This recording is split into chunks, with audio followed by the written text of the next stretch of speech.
Je suis ravi de vous retrouver pour le 100% foot Farid Co en ce lundi 7 décembre, il est 19 heures. J'espère que vous allez bien, que vous êtes en bonne santé en ce début de semaine. N'oubliez pas les masques, très important, les gestes barrières, également très important. Le virus circule encore, donc soyons vigilants, c'est très important pour tout le monde, pour votre santé, pour la santé de vos proches. Emmanuel Macron a annoncé l'ouverture depuis le samedi 28 novembre des commerces de proximité et les librairies en font partie. La lecture, c'est d'abord de la liberté, hein, comme disait Eric Orsena, mais c'est aussi l'occasion de s'évader et de se cultiver. Donc, comme idée cadeau, nous sommes en pleine période de cadeaux, je peux vous proposer le livre de Daniel Riolo, Cher football français, ouvrage aiguisé sur le paysage du foot français, fédération, ligue, président, joueur, et sur l'état du championnat de la Ligue 1. Voilà, vous l'aurez compris, mon invité du jour, c'est Daniel Riolo, journaliste de RMC Sport, avec qui je vais revenir sur son livre. On va en parler ensemble et on rebondira également sur l'actualité. Il y a plein de choses à dire sur l'actualité. En tout cas, je ne sais pas si vous l'avez lu, son livre. Il est vraiment captivant, intéressant, un livre qui est sorti en septembre dernier, autour de 170 pages, et je peux dire qu'on en apprend beaucoup, beaucoup sur ce qu'il pense, bien sûr, Daniel, sur le football français, mais aussi des questions qu'on peut se poser. Et c'est important d'avoir des idées et des réflexions sur le football français, qu'on aime tant. Il faut le rappeler également. Donc merci à tous ceux qui se sont connectés. Je vais juste regarder si Daniel est déjà parmi nous.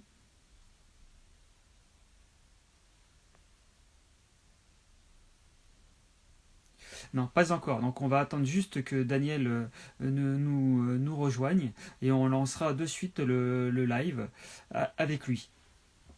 Un journaliste sportif que vous connaissez tous certainement, que vous voyez sur l'After, sur RMC Sport. Et, euh, et c'est vrai que bonsoir à tous. Bonsoir Hichem, Bichente, Dulac, Pierre et d'autres que j'ai pas pu citer. Merci de votre présence. On va attendre juste que Daniel accepte l'invitation et on rentre tout de suite dans le vif du sujet, au sujet de son livre, Cher football français. Et il y a tellement de choses à dire. Exactement, exactement.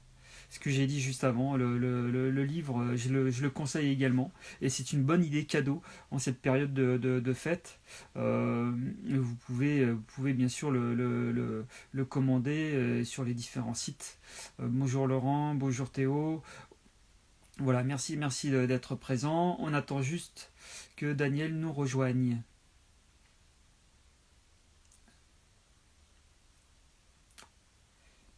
On va essayer de faire un live assez rythmé et lui poser. J'ai ma feuille remplie de questions sur son livre et je pense que ça va être très intéressant. Daniel a toujours beaucoup de choses à dire sur le football, sur l'actualité et je pense qu'on va en apprendre beaucoup aujourd'hui. Alors, ça y est, Daniel est parmi nous. On va pouvoir rentrer de suite dans le vif du sujet. Merci en tout cas à tous ceux qui sont connectés. Et puis, ben, on est parti.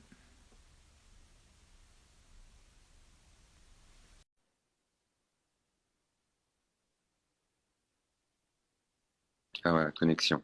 Bonsoir Daniel. Ah, salut Farid, enfin j'ai réussi. Oui, oui, parfait, parfait. Je suis pas très doué. Hmm. Comment allez-vous? Très bien, merci.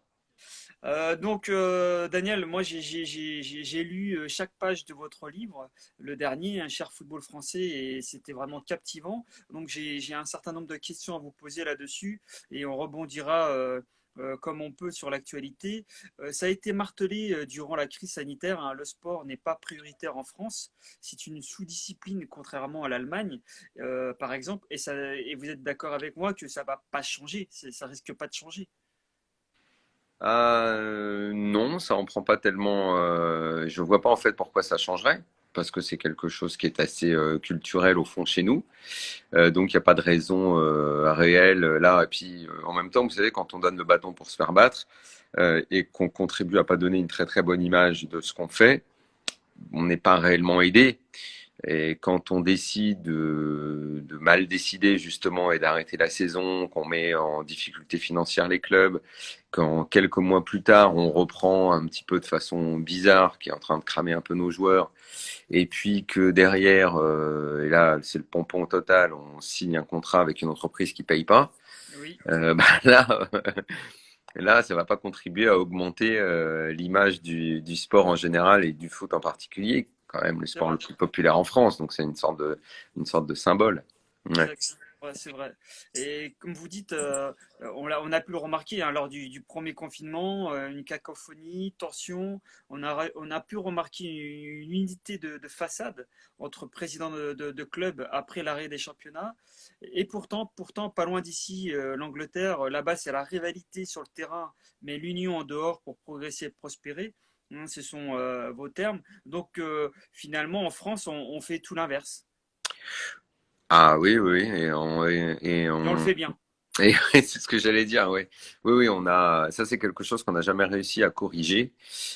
C'est qu'on n'arrive pas à s'unir, les présidents de clubs n'arrivent pas à s'unir pour être forts, ils ne l'ont pas été dans la crise, parce que s'ils s'étaient tous mis ensemble et s'ils avaient tous été d'accord, peut-être qu'on n'aurait pas arrêté la saison, mais il se trouve que certains y ont trouvé un intérêt. Il faudrait qu'ils m'expliquent aujourd'hui, quelques mois plus tard, quel a été l'intérêt pour ceux qui ont voulu qu'on arrête, hein, Mhm. ceux qui avaient intérêt à ça, parce qu'ils pouvaient profiter de la situation au classement.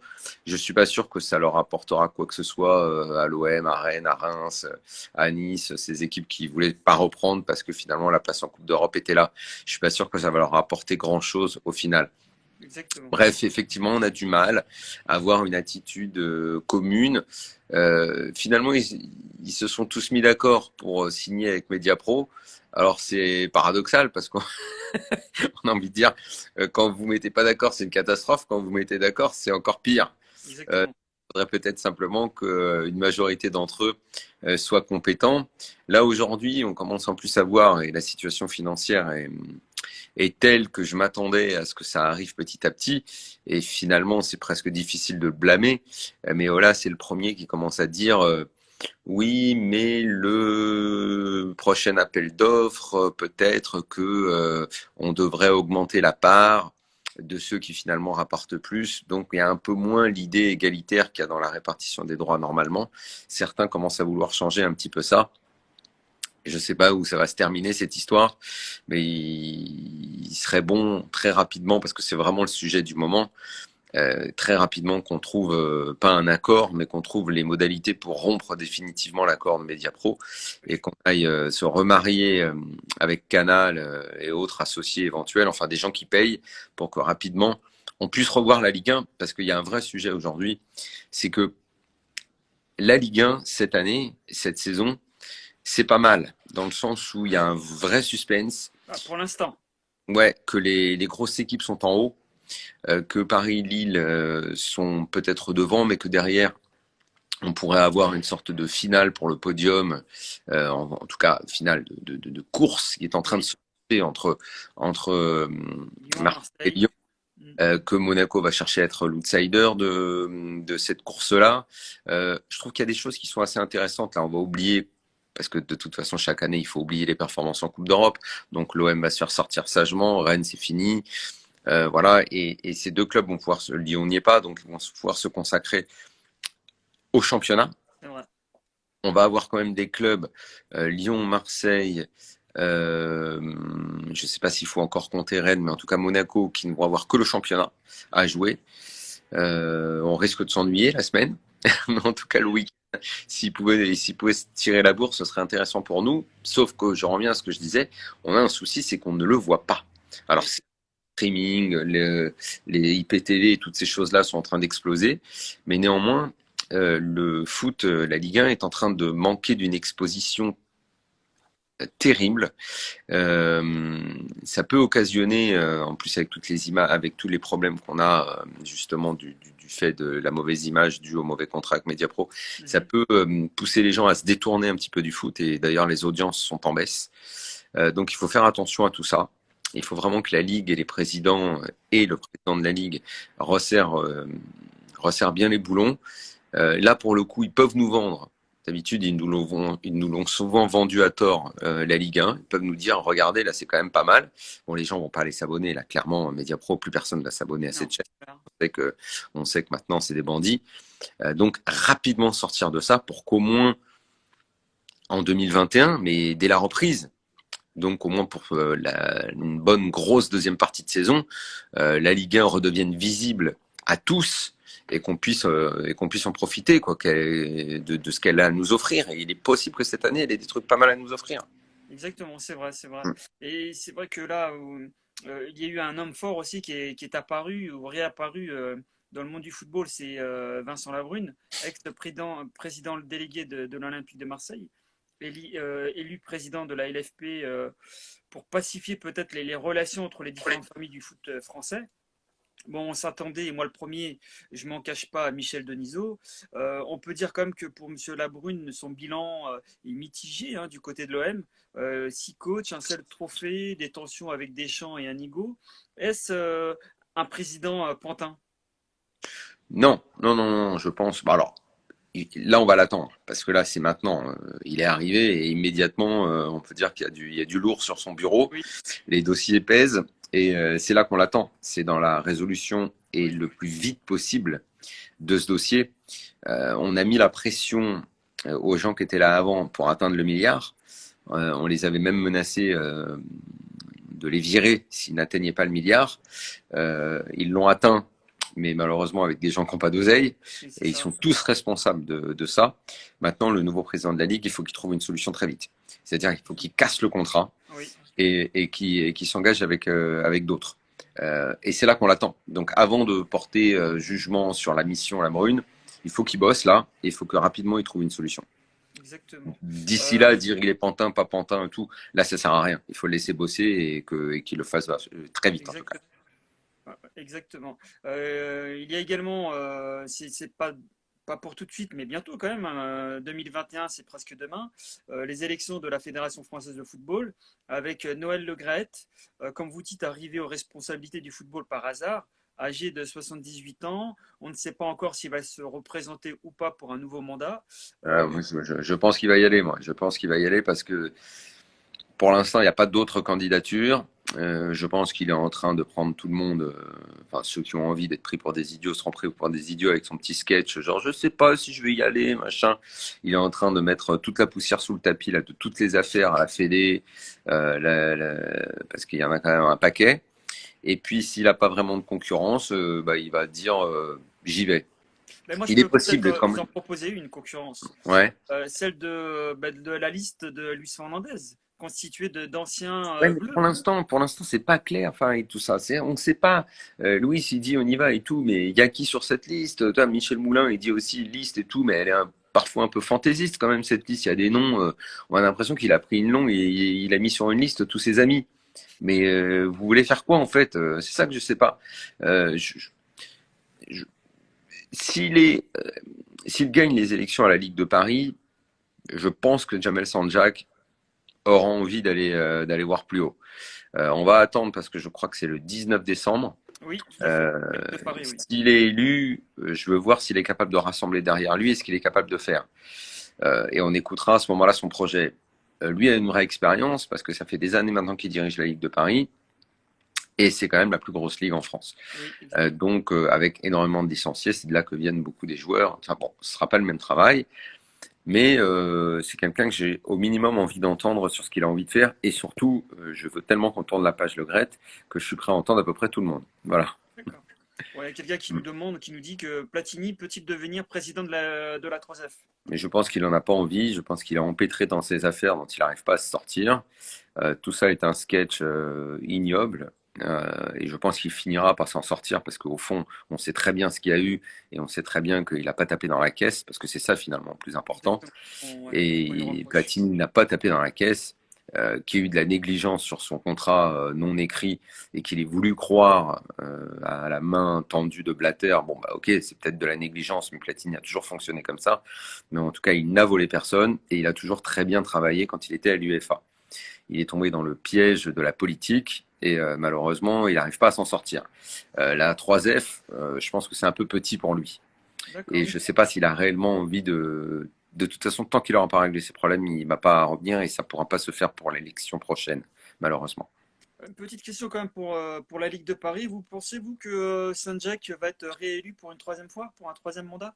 Je pense qu'il est favori encore. Il y a des listes face à lui. Là, Il y a deux plus en tête. candidats, ouais. J'ai plus en Mercier tête. et Albert. Ouais, voilà. Mais écoute, j'ai envie de croire qu'il est favori. Ouais, ouais. Mhm. D'accord. Ben, restons dans le monde du monde amateur, Daniel. Passer du monde amateur au monde professionnel sans centre de formation, c'est le Graal qui peut devenir réalité pour certains, comme Rami, Ribéry, Ouais, Valbuena. c'est arrivé. Ouais. Mhm. C'est arrivé, exactement. Mhm. Pour vous, c'est surtout dû au niveau qui baisse dans toutes les divisions? Alors, pas sur les cas que tu as cités. Non, Les tout à cas que fait. tu as cités sont des De belles exceptions. réussites, exactement. Mais c'est vrai que ces dernières années, j'ai trouvé que, en fait, le niveau baissait tellement en Ligue 1 sur les équipes, on va dire, entre 9 et 20. Et c'est vrai qu'aujourd'hui, tu prends l'équipe qui est classée 9e, tu prends celle qui est 18e, va te tenter à faire des pronostics, tu risques de te planter assez régulièrement. Et ça dure comme ça depuis des années. Et le niveau baisse toujours tellement dans ces équipes-là que pour moi, c'est interchangeable avec, tu prends une équipe de Ligue 2 en forme, elle peut taper tranquillement l'équipe qui est 12e de Ligue 1, il n'y a pas de problème. Et j'ai trouvé qu'à par répercussion, le niveau baissait un petit peu partout. Et ces dernières années, enfin, c'est juste un passage dans le livre, ce que tu évoques, mais je trouvais qu'il y avait des cas de mecs qui jouaient soit en amateur, soit en national, mais qui d'un coup pouvaient griller 5 divisions d'un coup pour jouer plus haut. Il y a des mecs qui étaient régionales Comme qui se retrouvent à jouer en Kader Bamba, national. par exemple. Ouais, voilà, ou des mecs qui se sont retrouvés dans des clubs de Ligue 1 alors que 3 ans avant, alors soit ils ont échappé aux recruteurs, soit le niveau a super baissé, soit les mecs sont capables de faire simplement 2 mois et on va les oublier. Mais enfin, j'ai l'impression que tout le monde pouvait avoir sa chance. C'est vrai. Tellement le niveau avait baissé. Donc voilà, Ouais, c'est je vrai. fais allusion à ça dans un des chapitres et je cite quelques noms. Voilà. Exactement. Les joueurs français, et c'est vrai que tout le monde le sait, sont des joueurs vendus aux quatre coins de l'Europe et les plus convoités. Mais on peut pas dire la même chose de nos coachs, Daniel. Sont-ils trop chers, pas assez formés ou limités? Choix 3, monsieur. Mais tu sais, en fait, ces derniers temps, on a eu un peu un élément de réponse à ça. Christophe Galtier est probablement aujourd'hui, d'ailleurs, j'invite les gens à lire son interview dans le dernier SoFoot, très longue interview où il explique comment il a changé par rapport à Saint-Étienne, comment il a écouté les gens, comment il a. Franchement, il n'y a pas beaucoup de gens dans le foot qui réfléchissent autant, qui sont prêts à changer, qui restent pas sur des idées arrêtées. Grande intelligence, Galtier. Et Dieu sait que dans le passé, j'ai pu être critique à son égard. Bref, aujourd'hui, très bon entraîneur en Ligue 1. Et les gens se disent, est-ce qu'il peut aller à l'étranger? Mhm. Mais il peut pas, tant qu'il ne brille qu'en Ligue 1. Parce que la Ligue 1, aux yeux des autres championnats, c'est pas grand-chose. C'est quantité négligeable. Donc, ce qu'il faut qu'il fasse, s'il a envie, lui, de passer à l'étage supérieur et d'aller se frotter à un championnat plus relevé, c'est briller en Coupe d'Europe. Il Ouais. devra passer par là. Et je dis souvent que le 3-0 à Milan lui a été bénéfique. Maintenant, on verra s'il va plus loin, parce que ça n'est qu'un match de poule. On va voir comment ça se passe, 16e, 8e, s'il arrive à passer plus loin avec Lille. Mais ça servira à sa cause. Donc, pour en revenir à ta question, tu as tellement peu d'entraîneurs français qui ont brillé en Coupe d'Europe. Tu as tellement peu d'enthousiasme dans ce qui est proposé au niveau du jeu en Ligue 1 que ça peut pas coller à l'étranger.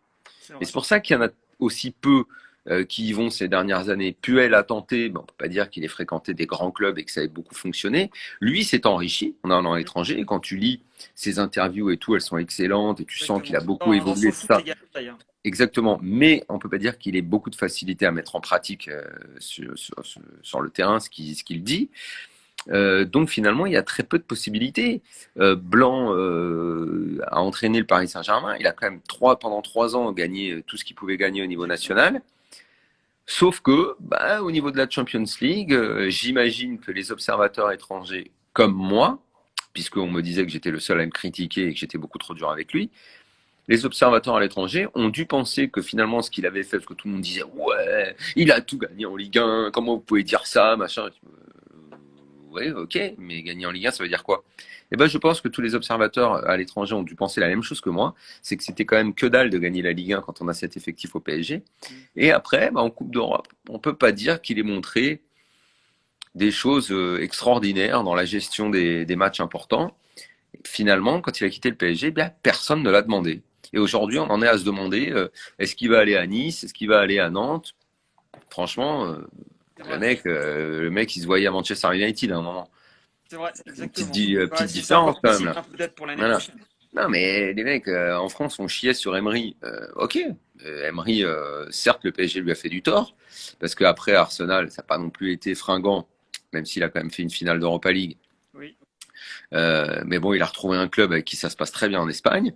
Le mec, il a quand même il a gagné trois trophées européens, quoi. Il a ça sur son CV. Donc, et il est on peut pas, retourné en Espagne pas être parce qu'il a eu une mauvaise période, mais il sera toujours beaucoup mieux coté que les entraîneurs de Ligue 1 qui n'ont pas brillé au niveau européen, tout simplement. exactement. Mais restons aussi peut-être en France, Daniel, toujours. L'argent est et sera toujours un sujet tabou de conflit en France, et ça ne date pas d'aujourd'hui. D'ailleurs, le Paris Saint-Germain est jalousé, hein, on peut le dire quand même, en Ligue 1, pour son argent et le soutien du Qatar. Est-ce uniquement franco-français? Hum, Bon, alors, les investisseurs type Qatar sont pas réellement bien vus ailleurs en Europe, avec beaucoup d'hypocrisie d'ailleurs, parce que beaucoup de clubs profitent quand même de cet argent-là, Exactement. Ouais. que ce soit par le biais du sponsoring, bon alors aucun directement, aussi directement que le PSG, où c'est carrément l'État du Qatar qui est derrière le club. Maintenant, ce sont toujours des sujets très délicats. C'est ça. Euh, Moi, si on me dit cet État avec tout ce qu'on peut mettre dans la colonne moins qu'on peut lui attribuer et que je lui attribue aussi, hein. Mhm. Aucun problème. Je ne vais pas me mettre à défendre l'État du Qatar, moi, et sa politique surtout, hein. Mais si on me dit nous ne faisons plus rien avec cet État en France, je dis ok. Le président de la République qui dit ça, je lui dis ok, pas de problème. On leur demande de se retirer du PSG, si tant est qu'on puisse le faire. Mhm. Je ne sais pas. Mais bon, imaginons. On ne fait plus aucun business dans les affaires, ils quittent toutes les entreprises dans lesquelles ils sont actionnaires en France et ça. Je pense qu'au niveau économique, ça va avoir une grosse incidence C'est clair. sur pas mal d'entreprises chez nous. Euh, L'économie, c'est très cynique. Il y a les beaux discours Mhm. auxquels je peux facilement adhérer. Et après, il y a quelque chose derrière qui est l'économie, avec tout le cynisme des affaires. Et c'est pas la première fois qu'on aura vu qu'on est capable par devant de dealer et par derrière de vendre des armes pour faire des saloperies sur lesquelles on va fermer les yeux. Je crois que malheureusement l'histoire du monde nous propose ce schéma très très régulièrement. Donc je ne sais pas si se plaindre que le Qatar est au PSG va réellement changer l'histoire de la politique internationale et toutes les saloperies qui sont liées à tout ça, quoi. Exactement, exactement. D'ailleurs, sans le club de la capitale, et je suis assez d'accord avec vous, la Ligue 1, serait du niveau bulgare, comme une tarte aux pommes sans pommes. Et c'est vrai que quelqu'un nous posait la question, Daniel, comment faire alors pour faire progresser cette Ligue 1? Et là aujourd'hui, j'en reviens à ce problème de base qu'il faut régler, c'est le problème de l'oseille. Ensuite, évidemment, je parle dans le livre de l'exemple en Espagne de 2008 où Oui, bah, il n'y avait plus du tout d'argent et que c'est sur le rien qu'on a construit mm, et qu'on a construit une nouvelle politique de formation, qu'on a développé un autre jeu, l'attractivité. Euh, la différence, c'est que ils ont une histoire, une culture et une passion qu'on n'a pas. Que le joueur espagnol, il est content de rester dans son club, il est content d'être formé dans son club, il est content d'y jouer, il est content de rester dans sa région parce qu'il aime son pays, il aime sa région, il aime représenter. Nous, les joueurs, la plupart, ils en ont un peu rien à cirer de leur endroit où ils ont grandi. Ouais. Et en gros, comme on leur offre rien de bien, parce qu'on leur offre rien de bien, parce que la seule perspective qu'on leur offre, c'est joue bien pendant 2 mois, je vais essayer de te vendre. mm, Donc, ils sont pas plus cons que n'importe qui. Ils se disent, bah moi aussi je vais partir à l'étranger parce que le foot, la passion, je la trouve à l'étranger et je vais pas la trouver en Ligue 1. Donc la Ligue 1 devient un marchepied. Donc pour changer tout ça, c'est-à-dire pour changer les mentalités avant, ça va déjà être compliqué. Et si en plus tu veux rendre le championnat attractif au niveau du jeu, il va falloir que tu t'attaques au dossier de la DTN, de la formation et des joueurs et des entraîneurs. Et là, c'est un vaste chantier puisque la DTN, j'ai l'impression qu'on considère en France que c'est pas du tout important, qu'on n'en a rien à cirer. C'est pour ça qu'on nomme des gens dont personne ne connaît le nom euh, et qui, bah, et qui font quoi? Bah, c'est la grande question parce qu'on ne sait pas vraiment ce qu'ils font en fait. Non. Donc, je vois pas les pistes d'amélioration. Elles sont pas très importantes. Et d'ailleurs, quand tu vois nos équipes en Coupe d'Europe, t'as pas l'impression que ça progresse beaucoup quand même. Non, non, non, tout à fait. Un Mm. autre sujet d'actualité, Daniel, c'est Arsène Wenger, hein, qui est favorable à l'évolution de l'arbitrage avec la VAR, l'assistance vidéo à l'arbitrage. Pour Ouais, lui, bah, il sera le dernier, Wenger. Ça faisait 20 ans qu'il nous faisait chier avec ça et et pour lui, qui nous cassait les bonbons avec la VAR. Je sais pas, il suffit de voir ce qui est en train de se passer. Le problème, c'est que ça fait, je sais pas quoi, 2, 3 ans que ça existe maintenant la VAR. J'arrête pas d'entendre à chaque fois les défenseurs. Alors aujourd'hui, ils peuvent plus dire que c'est formidable parce qu'ils voient bien que c'est n'importe quoi. Donc maintenant, leur nouvel argument, c'est ah oui, mais c'est parce que c'est mal utilisé. Bah pourquoi c'est mal utilisé? Ils sont cons les gens qui utilisent alors? Donc c'est des cons en fait. Bah, dites simplement, les mecs qui utilisent la VAR sont des cons. Alors tous les arbitres européens, les arbitres de tous les championnats, ceux qui sont derrière les écrans, tous ces gens-là sont des cons. Voilà la prétention qu'ont les gens qui défendent encore la VAR, c'est de se dire que tous ces gens-là sont des cons. Non, moi ce que j'ai envie de leur dire, c'est que va t'y mettre toi derrière et tu diras que c'est pas possible, que le foot n'est pas fait pour supporter un tel outil, ou alors uniquement sur des phases très précises, ballon dedans, ballon dehors. c'est vrai. C'est à peu près tout. Parce que sinon, tu ne vas faire que déplacer les injustices et tu n'en régleras aucune, ou alors tu les régleras de façon administrative, c'est-à-dire complètement stupide, comme le flic qui te met une amende pour rien, ou le centimètre qui te met hors jeu ou pas hors jeu, toutes ces aberrations là qu'on voit chaque semaine. Voilà. Alors, au lieu de nous dire c'est parce que c'est mal utilisé, moi je leur réponds c'est parce qu'on ne peut pas l'utiliser. Foutez-vous ça dans la tête. Ça fait 3 ans maintenant qu'on a cet objet. Si c'était comme vous dites, je pense qu'on l'aurait amélioré. Et Wenger, eh bien, se trompe depuis 10 ans là-dessus, mais il se trompe pas que là-dessus. D'accord. Le message est passé. C'est devenu un effet de mode aux commentaires, Daniel, un ex-footballeur. Un ex-footballeur est-il le seul capable à faire partager des émotions à la télévision parce qu'il a été professionnel?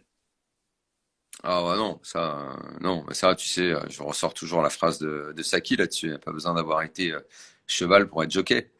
C'est ça. Est-ce Et, que et j'ai quel est votre consultant préféré aujourd'hui, mis à part Jérôme?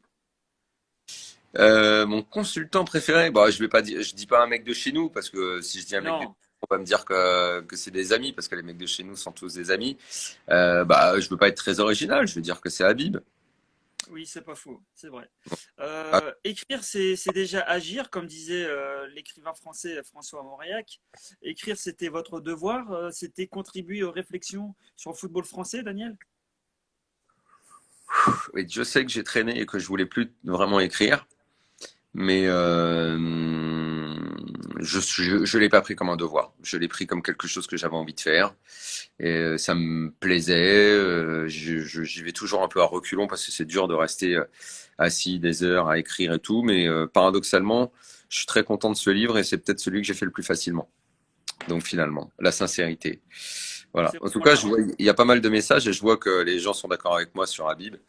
Euh, Oui, c'est pas étonnant quand même. oui, avec qui on partage à peu près je crois, 90% d'idées communes, si c'est pas plus.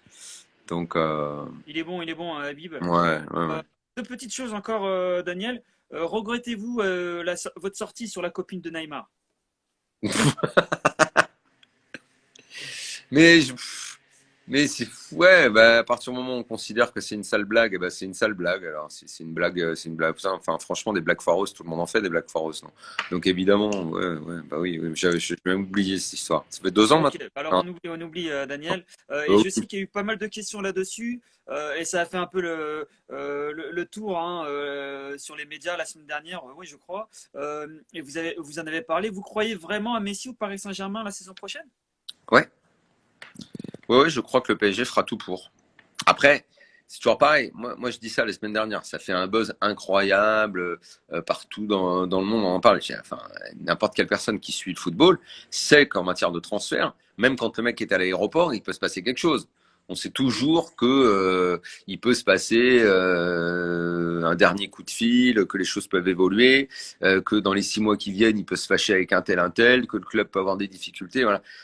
Moi, ce dont je suis sûr, c'est que le PSG, c'est que Messi n'est pas heureux à Barcelone, qu'il veut partir, qu'il n'y a pas 1000 endroits où il peut aller, Mais Neymar est heureux à Paris. et qu'il y a. Et Neymar commence à se plaire de plus en plus à Paris, et je pense que le PSG sera très content de garder Neymar et de faire venir Messi pour faire plaisir à Neymar. Le PSG ne fait pas que du foot. Le Non. PSG, c'est aussi du business, c'est aussi de l'image.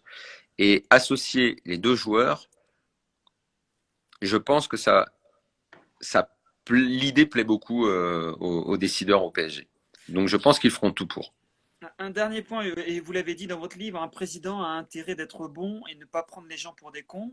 Pour vous, diriger un club de foot, c'est manier des émotions. Faut-il avoir du bagou, une gueule pardon, comme tapis? Moi je ne sais pas s'il faut avoir une gueule. Déjà, de toute façon, il ne faut pas se cacher quand on est président. Je pense qu'il ne faut pas hésiter à s'exposer. Et chaque pays a sa culture. Les présidents anglais sont plus discrets. Je pense qu'en France, les supporters ont besoin de savoir qui est leur président, ont surtout besoin de les entendre et de ne pas leur raconter d'âneries, de ne pas leur mentir ou leur faire croire des choses. Aujourd'hui, c'est difficile. Euh, Quand on est supporter marseillais, je veux dire, le mec, il peut se remuer autant qu'il veut dans tous les sens. Il ne sera jamais aimé. Il Oui, c'est sera vrai. jamais aimé parce que c'est un président hors sol. Il est arrivé à la tête de l'OM comme il aurait pu être à la tête de n'importe quelle entreprise. Il n'est pas de là-bas. Il peut connaître toutes les chansons d'Ayam Parker. Ça ne fera pas de lui un Marseillais. Le foot, on sent qu'il ne connaît pas. Et les supporters ont besoin de savoir que le président, à défaut de s'y connaître, parce que c'est pas tous des grands spécialistes de foot, mais au moins raconte pas de conneries sur le foot et fait pas honte aux supporters. Et il y a des présidents qui font un peu trop ça. Donc c'est à défaut de s'y connaître, bien s'entourer et surtout être sincère. Arrêtez. Moi cette histoire de communication, ça me rend fou. La communication, c'est à chaque fois qu'on emploie ce mot, genre ah il fait de la communication. Je dis, mais qu'est-ce que vous voulez dire par là? Vous voulez dire par là qu'il est en train de mentir? Non, la communication, c'est faire passer un message. C'est vrai. Eh bien, fais-le passer sans mentir, en toute sincérité. Explique les choses. T'as pas d'oseille, dis j'ai pas d'oseille. J'ai besoin d'un joueur, ouais, mais on aura que 10 millions pour le recruter. On va faire notre maximum. Voilà. Mais on prend pas un mec pour 6 mois après dire ah mais non en fait on s'est planté parce qu'on pensait que c'était un neuf mais en fait c'est pas un neuf. Non mais arrêtez de nous prendre pour des cons quoi. Et il y a quand même beaucoup d'incompétents dans les présidents de clubs de Ligue 1, ça c'est sûr.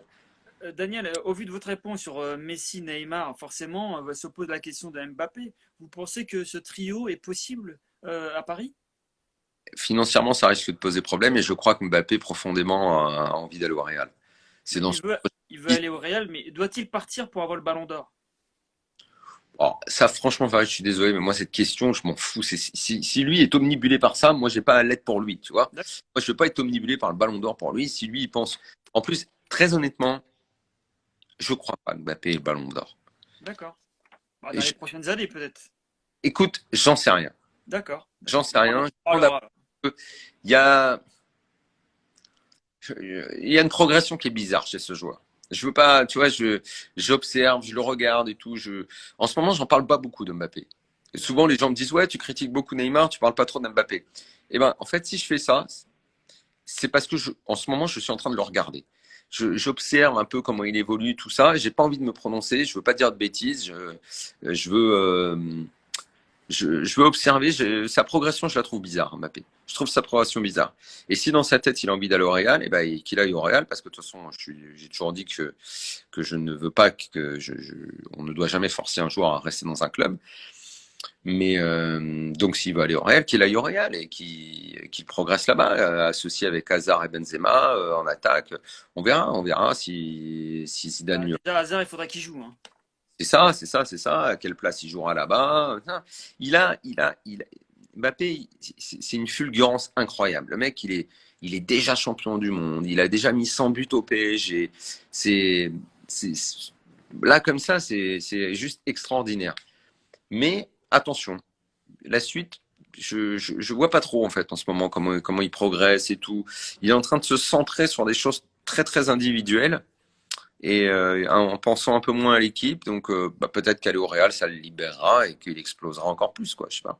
On verra. Exactement. Bon, c'est vrai qu'il a que 21 ans. On l'oublie Ouais, peut-être un peu vite, mais ouais, il est encore jeune. c'est Bon, vrai. en tout cas, pour vous, Daniel, la culture de l'instant est un mal profond. Moi, j'ai profité de l'instant présent et vous remercie énormément pour cet échange. Merci beaucoup, Farid. À très Voilà. bientôt. Merci beaucoup, Daniel. À bientôt. Ciao. Ciao, ciao.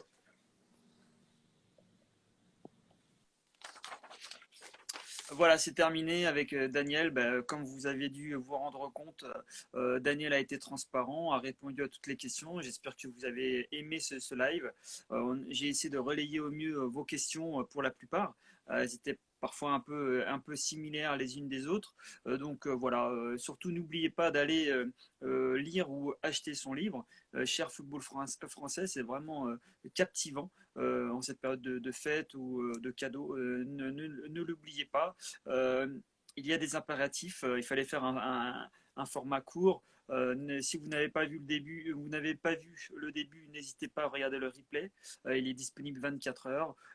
Et puis moi, je vous donne rendez-vous demain pour un nouveau rendez-vous avec un autre journaliste. Voilà, n'hésitez pas à le référencer. Un petit like, un petit commentaire, un petit partage. C'est toujours le bienvenu. Merci de votre présence. Merci aussi à Daniel d'avoir accepté cette invitation. Et je vous dis bonne soirée. À demain. Au revoir.